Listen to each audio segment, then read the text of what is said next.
Sa iban pang balita, pila ka mga estudyante ginpakigbahin ang pagpanghangkat sa kapigaduhon sa pag-comply sa mga project ukon performance tasks sa eskwelahan. DepEd Iloilo nagpaathag nga may nagakaigong option sa tiyon nga hindi makasarang sa pag-comply ang mga estudyante. Ini ang gintutukan ni Zen Kilantang Sasa live sa Barangay Pandakpa via Iloilo. Zen, kamusta dira?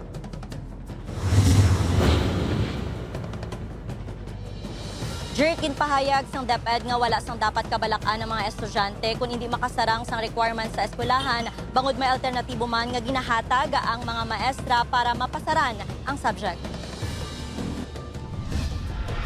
May mga tion nga may mga rekisito sa eskwelahan nga nagakinahanglan sang kwarta agud makabakal sa mga kinahanglanon ng mga estudyante.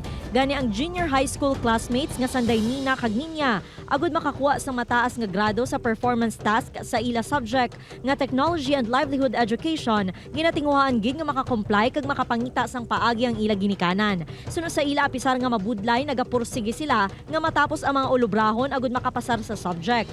Sa performance task nagabawi ang grade namon kay kung kisabala ang quiz namon nubo pero ginabutong sa performance task. Hanggang baka man ang kinanglan may performance task kamo may kinanglan backload mo mo na gatag man sila dayon. Mauli ka ba lang basa ma hindi na 60% matag nila. Buhinan. Santo sa DepEd Order No. 8 Series of 2015 o kon Policy Guidelines on Classroom Assessment para sa K-12 Basic Education Program. Ang subject sa grades 1 tubtob senior high school ang may 3 ka component nga ginasunod pareho sang written work, performance task kag quarterly assessment. Ang kabugaton sang tagsa ka component magadepende sa mga subject nga ginakuha sa mga estudyante.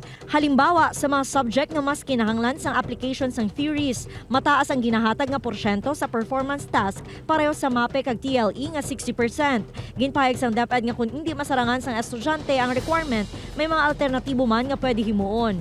Natin ginaistoryahan with the subject teacher kung anong pwede nga mga alternatives, no, para at least in lieu of for example, no, mga amo na nga based sa mga competencies man nato, no, importante nga ang mga nila nga mga performance tasks and other activities are still aligned with the competencies of the subject.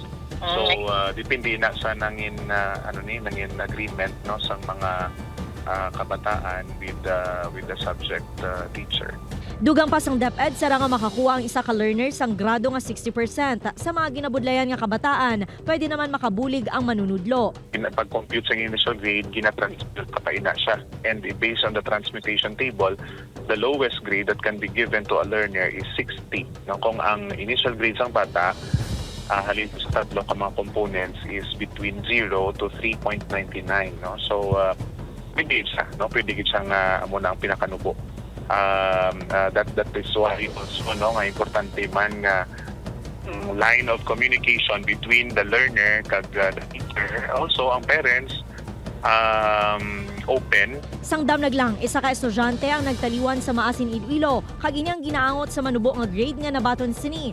Nagpalabot na sang pagpakigsimpatya ang DepEd Central Office sa pamilya sini, samtang ginahulat pang opisyal nga investigasyon sa insidente. Jert dugang pasang DepEd sa tion nga may duha ka failing grade ang isa ka learner kinahanglan nga patigayon sa remedial classes kag dapat pasaron sang estudyante agud maka-proceed sa next grade level. Apang kung ang isa ka estudyante naman may masobra 3 ka failing grade ang maga-retain naman ini sa iyang grade level. Jert? Madamo gid nga salamat sa update kapuso Zen Kilantang Sasa.